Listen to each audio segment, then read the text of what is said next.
Subqueries, also known as nested select statements, are a powerful feature in SQL that enable us to use the result of one query as input for another. Here's how subqueries work and their significance.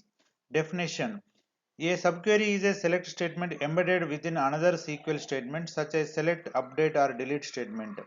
Use cases: subqueries are valuable for complex filtering as they allow us to perform calculations or retrieve specific data before using the results in the main query. They are commonly employed in where and having clauses. Advantages: subqueries increase query flexibility and readability by breaking down complex tasks into smaller, more manageable steps. They also help avoid the need for temporary tables and make queries more efficient.